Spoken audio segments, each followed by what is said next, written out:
Dans cette vidéo, je vais vous montrer comment choisir une niche rentable et trouver son avatar idéal. Alors, moi, je m'appelle Modeste Legrand, je suis Scale Partner, j'accompagne les experts, coachs, infopreneurs à transformer leurs expertises en un système d'acquisition et de vente à grande échelle grâce au webinaire. Alors, ce n'est pas le but de chier.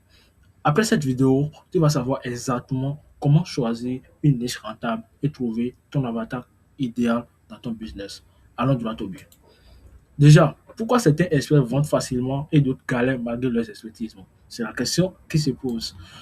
La plupart des problèmes de vente ne viennent pas forcément de l'offre, de tunnel, de la publicité. Ils viennent parfois d'une niche qui est fou, d'un avatar qui est fou. Et généralement, quand on ne vend pas notre offre, quand notre business ne marche pas, on ne pense pas à la niche ou à l'avatar. On a des idées directes à notre tunnel de vente, à notre offre, à notre publicité et même parfois aux choses qui n'ont même pas, qui ne sont du moins même pas à la base de cette irrégularité.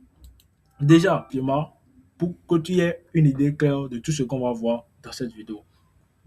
En bleu, nous avons le marché. Donc, c'est notre marché. Donc, en fait, dans le marché, on peut y avoir accès à tout. Donc, en fait, le marché, ce n'est pas Visper, ce n'est pas seulement fait du moins pour l'entrepreneuriat. Donc, dans le marché, on peut avoir les enseignants, je ne sais pas, mais un peu de tout dans le marché. Maintenant, dans ce marché, nous, on va choisir notre niche qui est en vert. La niche, comme vous le voyez déjà, c'est un segment du marché. Parce que nous, on ne veut pas parler à tout le monde. Bien vrai, on a de l'expertise, on a de l'offre, mais notre offre parle à un nombre certain de monde et pas à tout le monde dans le marché. Donc, nous, on va identifier cette cible, genre, cette personne, ce groupe de personnes à qui parle notre offre qu'on va identifier et c'est ça qui sera notre niche. Donc, c'est une part du marché. Alors, dans notre niche se trouve notre avatar. Une fois encore, dans la niche, on ne va pas parler à tous ceux qui sont dans notre niche. Oui. Et l'avatar, en quelque sorte, c'est une personne précise dans ta niche avec un problème précis. Oui.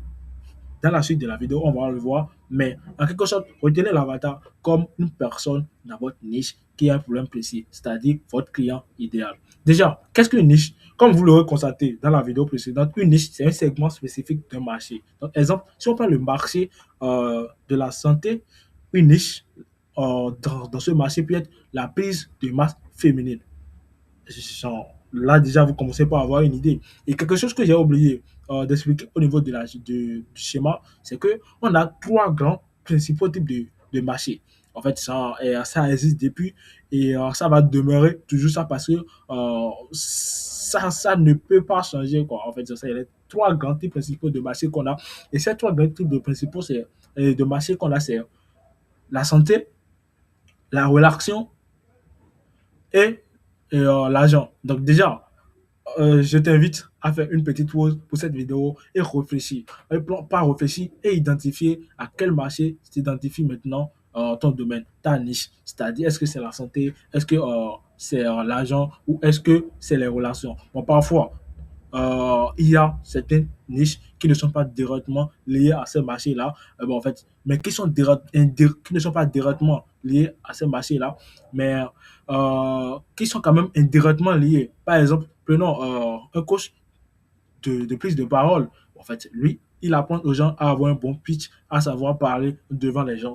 Alors déjà, on peut dire que ça a une liaison avec le marché des relations. Parce que oui, ça va parler, ça va avoir des bons pistes, ça va te permettre de discuter avec les gens, de mener des relations et tout. Et en fait, d'un côté, on peut penser à ce que c'est lié aussi au marché de l'argent. Parce que oui, tu peux faire des conférences, et payant et tout. Donc, en fait, c'est en quelque sorte ça. Donc, déjà, ne, ne, ne vous faites pas peur si vous n'arrivez pas directement à savoir à quel marché parmi les trois est lié votre business parce que il peut parfois être lié à tout. Donc, en fait, et à un ou deux ou plusieurs types de marchés dans cette niche-là. Exactement, c'est ce que je voulais dire. Et l'objectif, ça, c'est quelque chose que j'ai lu dans le livre Traffic Secret de Russell Brunson. En fait, il dit oui, votre niche peut être, désolé, votre niche peut être liée à plusieurs marchés parmi ces trois-là. Maintenant, vous, votre marketing doit être concentré sur un seul de ces marchés. Parce que l'objectif au final, c'est de ne pas parler à tout le monde. Déjà, si on prend l'exemple précédent pour un coach de prise de parole, son marketing doit être lié sur avoir des bonnes relations ou avoir gagné de l'argent. Donc en fait, pourquoi il veut apprendre aux gens la prise de parole? Est-ce que c'est pour avoir des bonnes relations ou bien c'est pour pouvoir gagner de l'argent avec cette compétence? Il ne doit pas se concentrer sur les deux, il doit se concentrer sur une seule. L'objectif, ce n'est pas de limiter l'audience, mais c'est d'être pertinent pour notre audience. Alors, assez parlé, on va continuer. Déjà, quelques exemples de mauvaises niches. Donc, déjà, généralement, je demande aux experts avec qui j'échange, c'est quoi ta niche aujourd'hui? On dit, je suis dans la niche de sport, je suis dans la niche de business, ou bien je suis dans la niche de publicité, ou bien je suis dans la niche de développement personnel. Ça, c'est trop vague pour être une niche. Alors, je vais vous donner quelques exemples de bonnes niches. Ici, déjà, on peut prendre la prise de masse pour femmes minces. Ça, c'est une niche précise. Et on peut aller beaucoup plus loin en ajoutant l'âge. Donc, on peut dire prise de masse et doucement, prise de masse pour femmes minces de 35 à 45 ans. En fait, là, c'est beaucoup assez spécifique. L'objectif, c'est quoi? C'est d'être pertinent pour ceux qu'on parle et non de parler à tout le monde. Je peux dire aussi également plus de masse pour femmes minces entrepreneuriales. Donc, ce sont des femmes toutes minces, mais qui sont uniquement dans le digital, qui sont dans l'entrepreneuriat. Et là, c'est assez précis, c'est beaucoup plus précis. Quand ton client idéal vient chez toi, il sait réellement que tu le parles et que tu es la solution pour son problème. Alors, un autre exemple, désolé, on a la confiance en soi pour femmes divorcées. Oui, acquisition client pour coach sportif en ligne. Acquisition client, par exemple, c'est vague. Pour qui? En fait, même acquisition client pour coach aussi, c'est vague. Quel coach exactement? Toi, tu dois identifier. Surtout au début. Parce que ben là, tu vas te dire, mais qu'est-ce que lui est en train de raconter? Si je choisis uniquement les coachs sportifs, ça veut dire que moi, mais je limite déjà mon audience. L'objectif au début, ce n'est pas de parler à tout le monde, c'est d'identifier une niche, un groupe de personnes à qui tu vas résoudre le problème. Au fil du temps, quand tu vas commencer par évoluer, tu pourras élargir cette audience-là parce que tu auras déjà beaucoup plus de valeur, tu auras déjà apporté beaucoup plus de choses et des témoignages, des preuves sociales qui pourront te permettre d'aller beaucoup plus vite. Mais au début, si tu identifies ou bien si tu décides de parler à tout le monde, tu parles à personne au final. Donc, ça, c'est dans le domaine de la finance. On peut dire investissement immobilier pour cadre du moins salarié. Alors, la prochaine question qui se pose, c'est quoi? Pourquoi la plupart des infopreneurs choisissent une mauvaise niche? Bon, en fait, c'est pas inconsciemment, c'est pas consciemment du moins, ils ne le font pas par choix, mais c'est à cause de certains facteurs dont on va voir dans les prochains slides. Déjà, l'erreur numéro un, c'est vouloir aider tout le monde. Oui, en fait, on fait un peu de calcul mathématique quand je dis, mais en fait, là déjà, j'ai l'expertise, je suis convaincu que je peux transformer la vie de mes clients à travers mon expertise, mais ça sera quoi de limiter moi-même déjà mon audience? Non, c'est mieux, je vais impacter beaucoup plus de personnes. Donc, en fait, je vais parler à tout le monde pour pouvoir impacter, aider beaucoup plus de personnes. Erreur grave. Parce que déjà, quand tu décides de parler à tout le monde, ton message est généralisé. Donc, en fait, au lieu de dire coach sportif, toi, tu dis coach pour pouvoir cibler beaucoup de coachs. Alors que quand un coach tombe sur euh, tes contenus et tout, en fait, lui se dit juste coach, il ne se reconnaît pas exactement. Parce qu'il est bien vrai, il est coach, mais coach en quoi réellement, tu ne l'as pas directement parlé. Donc, il n'est pas convaincu que tu as la solution à son problème. Alors, il zappe ses contenus parce qu'il ne se sent pas intéressé. L'erreur numéro 2, c'est de copier les concurrents. Et ça, tout le monde le fait. Déjà, quand tu débutes dans ton domaine, tu as peur d'échouer, tu as peur que ça ne marche pas. Et alors, qu'est-ce que tu fais? Tu pars chercher ceux qui sont là déjà avant toi, ceux qui ont déjà des résultats. Et ce qui est bizarre, tu commences à les copier. Bon, déjà, au début, tu vas tester des choses et ces choses ne vont pas marcher et tu vas commencer par avoir des doutes et tu vas dire, bien, c'est parce que je fais ça mal, c'est parce que je fais ça mal, parce que je fais ça mal et tu finiras par aller copier tes concurrents parce que tu vas te dire, oui, si déjà ça marche pour eux, alors ça peut marcher pour moi. Imagine que toi, tu es un coach en reconversion personnelle et toi, tu n'as pas la capacité ou bien tu n'es pas aligné à offrir des coachings individuels.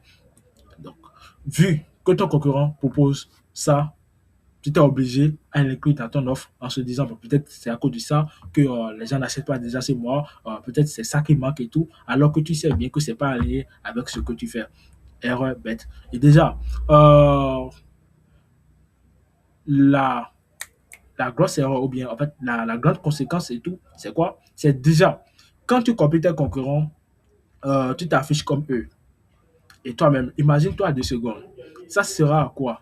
De venir vers toi qui n'a pas encore des résultats et qui propose les mêmes choses que d'aller vers quelqu'un qui est déjà là beaucoup plus avant toi et qui a déjà les preuves et qui propose la même que toi. Parce que déjà, quand tu fais copier-coller avec tes concurrents sur le marché, sur le marketing, vous présentez exactement les mêmes choses. Alors que l'avantage que ton concurrent a, c'est que lui a déjà apporté sa valeur, a déjà prouvé sa valeur, a déjà des preuves sociales sur le marché. Alors, tes clients décideront directement, sans réfléchir, d'aller vers ton concurrent. C'est instinctif, sans réfléchir même, parce qu'ils se diront qu'il y aura ce qu'il veut là-bas plutôt de choisir toi. Alors, tu vas te demander quelle est la solution. La solution, quand tu débutes, c'est savoir te démarquer. Oui, les concurrents sont là, on s'en sert, mais ce n'est pas pour faire des copies-coller. Tu peux t'inspirer de avoir une idée de ce qui est déjà sur le marché et te baser sur ça pour pouvoir améliorer ce que toi tu proposes et pour pouvoir te démarquer avec un nouveau véhicule, je ne sais pas, avec une nouvelle approche qui est quand même différente de ce qui existe déjà sur le marché.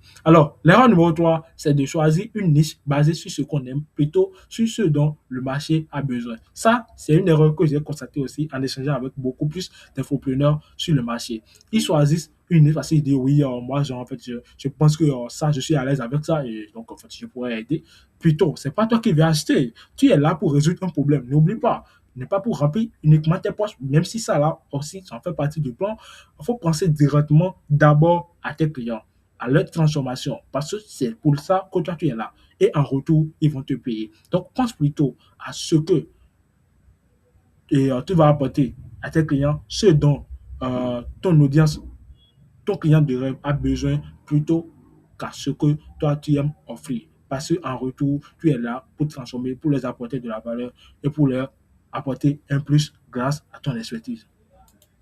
Déjà, maintenant, tu te demandes comment trouver une niche rentable. T'inquiète, on va l'aborder dans les prochains slides. Il faut savoir déjà que le choix d'une niche rentable se base sur 4 critères à suivre. Déjà, il y a la douleur consciente. Oui, si tu te rappelles bien de la définition d'une niche, c'est un segment du marché. Donc, c'est un groupe de personnes qu'on va choisir afin de se concentrer sur eux pour pouvoir les aider. Maintenant, assure-toi que ce groupe de personnes a une douleur consciente. Oui, si la douleur est inconsciente, ce sera beaucoup plus de travail pour toi parce que déjà, c'est à toi de les convaincre, de les amener à comprendre qu'ils ont une douleur avant même de passer à l'action. Donc, choisis un groupe de personnes qui sont déjà conscients de leur douleur et qui savent déjà et qui sont même en train de chercher une solution. Là, c'est des clients qui sont prêts à passer à l'action. Oui, ils sont conscients de leur douleur. Ils cherchent même parfois déjà des solutions. Donc, critère numéro un, la douleur consciente. La douleur doit être consciente chez ta niche. Alors, critère numéro 2, c'est le pouvoir d'achat. Oui, ça ne sert à rien d'aller proposer ta solution à ceux qui sont bien quand même conscients de leur douleur, mais qui ne peuvent pas s'offrir euh, ta solution. Parce que oui, bon, en fait, c'est quand même un peu bizarre, mais en fait, s'ils n'ont pas le pouvoir d'achat, s'ils ne peuvent pas s'offrir ton expertise, ton offre, ton accompagnement, ce ne sera à rien. Alors, la critère numéro 3, c'est une demande existence. Bon, ça se relie un peu à la critère 1 et à la critère numéro 1 parce que là-bas, on se disait que la douleur est constante et que ce sont même des gens qui cherchent même déjà une solution. Alors, pour finir, la critère numéro 4, c'est une facilité de communication. Oui, il faut que ta niche soit accessible. Bien vrai. En fait, s'ils remplissent tous les 3 premiers critères, mais qui ne sont pas accessibles, ça ne sera finalement à rien. Et il faut qu'ils soient que ce soit du moins un groupe de personnes accessibles que tu pourras facilement aller vers eux pour pouvoir communiquer avec eux afin de les offrir ton offre, ton accompagnement et ton expertise. Déjà, maintenant, pour résumer tout jusque-là, le framework ultime pour pouvoir trouver, définir ta niche se résume à ça. J'aide qui à faire quoi pour quels résultats concrets avec ta méthode. Donc, je t'invite à prendre une petite pause et faire cet exercice pour pouvoir voir si là actuellement ta niche est déjà claire ou si tu dois encore travailler sur ça. T'inquiète, la théorie ne compte pas plus que la pratique. Donc, je t'invite réellement à le faire pour savoir si est-ce que ta niche est déjà claire ou pas. Ça va t'aider dans la suite de la vidéo. Si je vais donner un exemple, moi, mon cas, moi, j'aide les coachs, experts, formateurs à transformer leurs expertises en un système de croissance et de vente pour fonder un business à 5 chiffres avec les webinaires. Je peux reformuler encore ça mieux. Hein, en fait, j'aide les infopreneurs, coachs ou experts à transformer leurs expertises pour fonder un business à 5 chiffres avec les webinaires. Donc déjà, c'est pour te donner une idée, pour te faciliter quand même d'avoir une idée de comment tu peux reformuler pour toi-même. Donc déjà, on est d'accord, c'est j'aide qui à faire quoi, pour quel résultat concret, avec quelle méthode. Super. Alors, là, on va aborder un sujet du moins beaucoup plus intéressant, c'est l'océan rouge vs l'océan bleu. Alors, c'est quoi l'océan rouge? L'océan rouge, c'est le marché dans lequel, ou bien la niche dans laquelle toi tu te trouves actuellement. C'est une niche où tu parles à tout le monde. Donc, tout le monde dit la même chose, tout le monde se bat sur les prix, tout le monde propose les mêmes offres. Donc, oui, il y a une erreur aussi qui est très fréquente que j'ai omis d'aborder. C'est que quand tu débutes nouvellement dans ta niche et tout, tu vois, tu pars chercher le prix de tes concurrents, ce qu'ils proposent, et tu dis, OK, d'accord, déjà, là, que moi, je viens de débuter, il faut que je propose le prix le plus bas pour pouvoir avoir des clients. Erreur fondamentale. C'est pas en baissant tes prix que tu auras beaucoup plus de clients, mais tout se base sur la fonction et sur la valeur que tu apportes à travers ton expertise et ton marketing. Donc, Océan Rouge, c'est une niche dans laquelle tout le monde dit la même chose, tout le monde se bat sur le prix. Donc, en fait, l'autre dit, OK, là, si je ne vends pas, je vais diminuer. Si je ne vends pas, je vais diminuer. Et tout le monde propose les mêmes offres parce que même les débutants copient les concurrents et tout se ressent.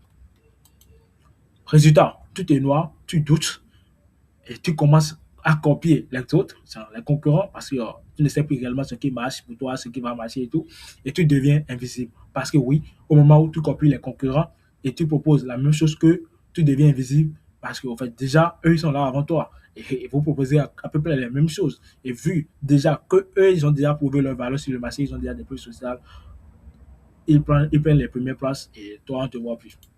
Alors, l'océan bleu, c'est l'océan que tu vas créer avec cette vidéo. Je te la recommande vivement. Alors, déjà, qu'est-ce que tu dois comprendre par l'océan bleu? C'est une niche dans laquelle tu as ton histoire. Donc, en fait, c'est une niche qui repose sur ton histoire, ton propre histoire. Parce que, oui, tu es d'accord avec moi que ton histoire est particulière à toi-même. Ton angle unique et le problème que tu résous différemment. Donc, c'est une niche qui est adaptée particulièrement à toi. Alors, pour que tu aies une idée, euh, l'océan bleu, c'est l'intersection d'une cible qui est claire, d'une approche qui est différente et d'un problème qui est brûlant. Donc, déjà, on a l'océan bleu qui a l'intersection de ces trois facteurs, une cible qui est claire. On vient de voir comment définir une cible claire. Un problème qui est brûlant, oui. Brûlant et urgent, j'aimerais ajouter, parce que si le problème est brûlant, mais ce n'est pas urgent, ton client ne va pas passer directement à l'action. Or, nous, on vise ce qui veut directement passer à l'action et une approche différente, exactement. C'est ça qui doit te démarquer, qui va même te démarquer de ceux qui existent, de tes concurrents et qui va convaincre tes clients que tu as la solution à leurs problèmes. Alors, une fois la niche choisie maintenant, il faut comprendre ton avatar client. Déjà, un avatar client, comme on l'a dit en début de cette vidéo, c'est une personne précise avec un problème précis. Maintenant, l'avatar, généralement, contrairement à ce que je vois avec mes, mes clients et tout, ce n'est pas, bon, mais pas mes clients, mais ce que je vois généralement avec les entrepreneurs ou bien les experts, ma cible avec qui je discute souvent, c'est qu'ils se concentrent sur l'âge, sexe, vie. Donc, en fait, quand on dit l'avatar, ce n'est pas l'âge, ce n'est pas sexe, ce n'est pas le prénom, ce n'est rien de tout ça. En fait, on définit tout ça pour pouvoir donner une identité à notre avatar. Sinon, l'avatar réellement se base sur les peurs, les frustrations, les désirs, les croyances. Alors, quelles sont les peurs qui vont empêcher ton client de passer à l'action? Quelles sont ses frustrations quotidiennes? Quels sont ses désirs? Parce que c'est en fonction de ça, tu dois lui apporter, toi, ta solution. Et quelles sont déjà ses croyances? Sache déjà que euh, ton client, avant même que tu le rencontres, mais avant de te rencontrer, a déjà certaines croyances internes, externes, internes. Donc, en fait, c'est des croyances qui sont intérieures à lui-même. Donc, en fait, il se dit, ah non, ça ne va pas marcher. Non, bah, par exemple, généralement, par exemple, si je prends mon cas, généralement, les clients se disent, en fait, non, moi, je ne suis pas à l'aise à présenter les webinaires, je ne pense pas que c'est fait pour moi. Alors, en fait, déjà, donc, c'est à toi de leur montrer que c'est réellement fait pour eux et que c'est la seule solution pour pouvoir atteindre leurs objectifs. Donc, en résumé, si on va résumer toute cette vidéo, on va dire en fait déjà, dans un marché où tu as ton expertise, il va falloir que tu choisisses une niche qui est claire, un avatar qui est clair et un message qui est clair. Et c'est de là que tu vas atteindre ton objectif qui est de faire des ventes. Déjà, en conclusion, on va dire que si tu veux vendre davantage, il faut arrêter de parler à tout le monde. Il faut commencer par comprendre une seule personne et c'est de là que tu pourras avoir des résultats. Alors, déjà, dis-moi si cette vidéo t'a plu et que si tu as gagné quelque chose et n'hésite pas du tout à t'abonner parce que je vais préparer euh, des masterclass pareils de ouf pour pouvoir partager sur cette chaîne. Et déjà, si tu décides d'aller beaucoup plus loin, découvrir mon univers, savoir ce que je propose pour mes clients, je t'invite à aller voir dans les commentaires. J'ai épinglé le lien pour pouvoir réserver un audit gratuit avec moi ou avec un des membres de mon équipe et ensemble, on pourra analyser ton système actuel, voir ce qui marche, ce qui ne marche pas, ce qu'on pourra améliorer et comment on pourrait t'amener à aller installer, c'est-à-dire fonder les bases du business à 5 chiffres mensuels. Alors, merci beaucoup. On se dit à la prochaine. C'était Modeste.